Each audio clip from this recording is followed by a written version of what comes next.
The evening was quiet when a soft knock came at the door of a small apartment on the fourth floor of an old building, facing the edge of the city.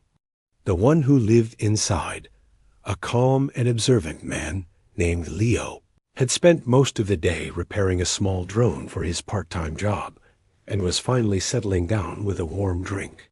The knock returned, gentle but steady, almost like someone hoping not to disturb, yet still needing to be heard.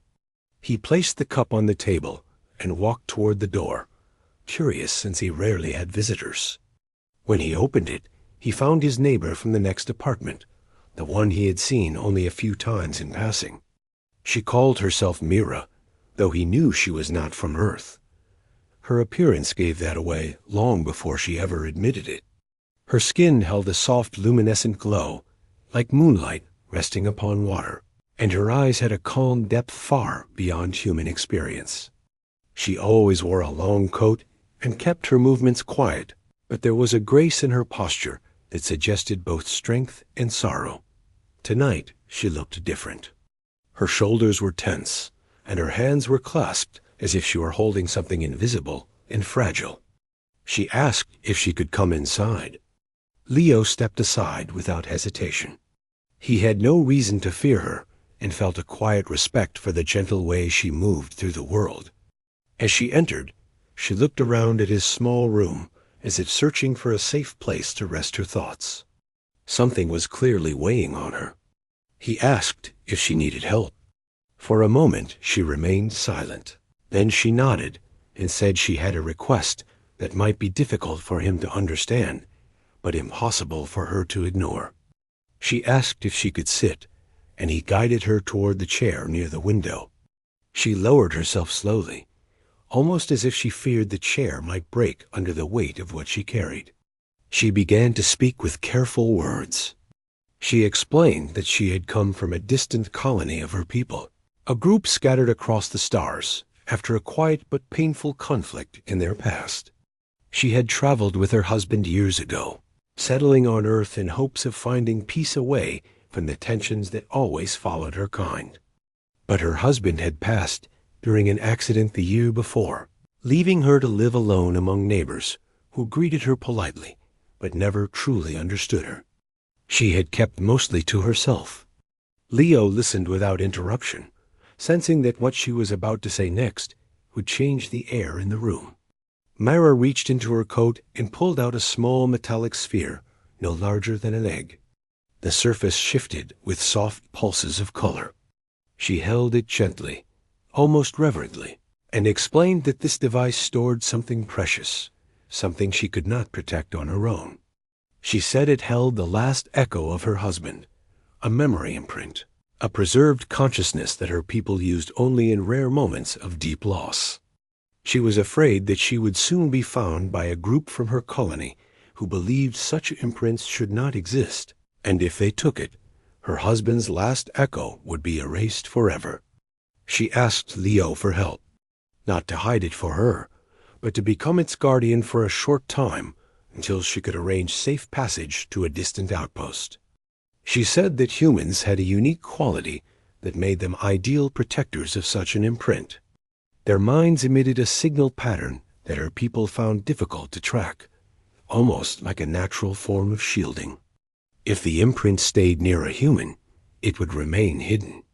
Leo stared at the small sphere. It pulsed softly, almost like a heartbeat. He felt an unfamiliar weight settle in his chest. He asked why she chose him out of all the humans she lived near. Mira met his gaze with calm honesty. She said that he was kind, quiet, steady, and most importantly, he listened. She said her husband had admired humans for those same qualities and believed that trust was their greatest strength. For a long moment, Leo did not speak. He knew that accepting this request meant stepping into something far beyond his normal life. But he also saw the quiet desperation in her eyes. A widow trying to protect the last remnant of someone she loved. Leo nodded and agreed. Mira let out a breath she had been holding and placed the sphere in his hands. It felt warm, almost alive. She thanked him, and said she would return when she was certain it was safe. After she left, Leo sat alone with the sphere, turning it gently. Its colors shifted in slow patterns, soothing yet mysterious. He placed it in a small box beside his bed and tried to rest, but sleep came slowly. He felt as if someone else were quietly sharing the room with him. The next morning began normally, with faint sunlight filtering through the thin curtains, and the quiet hum of the city starting up outside. But around midday, he noticed something strange. His small drone, which he had been repairing, suddenly powered on without being connected to any source. It hovered gently above the table, moving with smooth precision instead of its usual mechanical wobble. The sphere in the box pulsed at the same time. Leo realized the imprint might be interacting with the world around it. He approached the drone, and it rotated as if greeting him. A soft whisper echoed in his mind, not a voice but a feeling, a gentle presence, curious and peaceful. He understood then that the imprint was not just a memory. It was a fragment of consciousness aware of its surroundings. Days passed quietly, but small events began to unfold.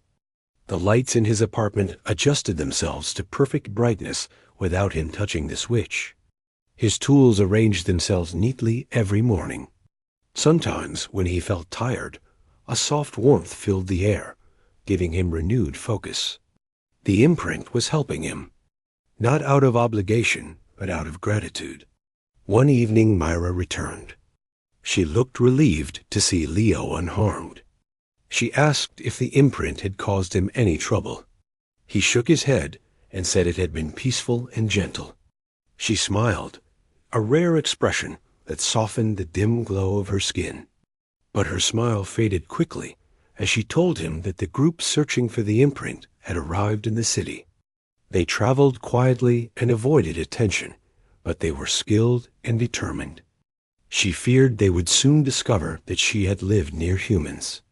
Leo felt a protective instinct rise within him, something he had never felt so strongly before. He said he would not let anyone take the imprint. Mira warned him that her people were not harmful, but were firm in their beliefs. They saw memory imprints as a burden that prevented healing. They would not harm him, but they would take the sphere if they found it. That night, for the first time, Leo felt the presence inside the sphere reach out more clearly. Not through words, but through gentle impressions. He sensed gratitude and a quiet plea for safety. He reassured the presence with calm thoughts. Early the next morning, as the sun barely rose above the skyline, the quiet building felt heavier than usual. A knock echoed through the hallway, firmer than Mira's gentle knock. Myra slipped into Leo's apartment, her movements sharp and controlled. She whispered that the group had arrived on their floor.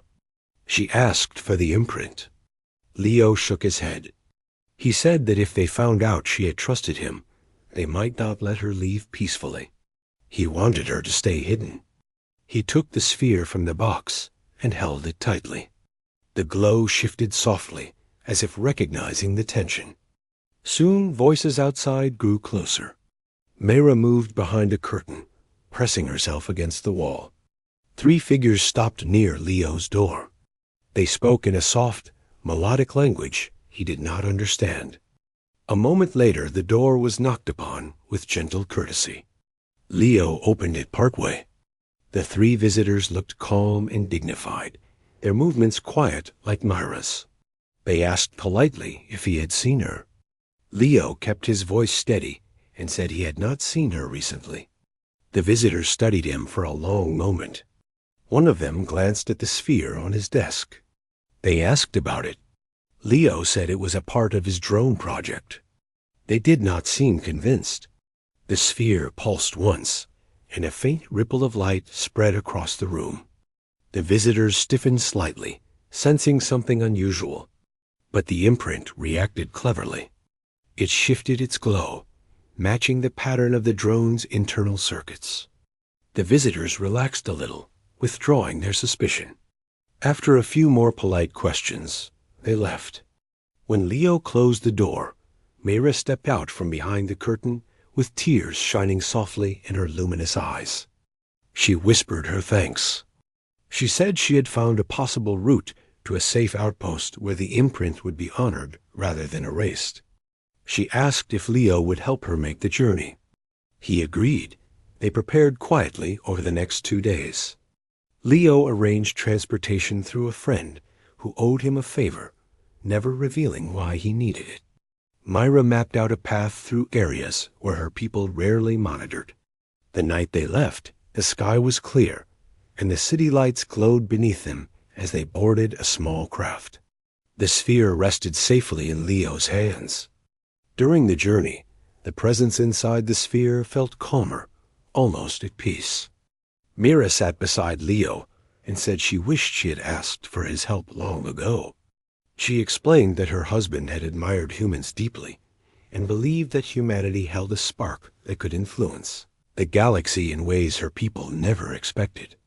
A capacity for loyalty, empathy, and courage, even in ordinary moments. Leo did not know how to respond to such praise, but he felt humbled.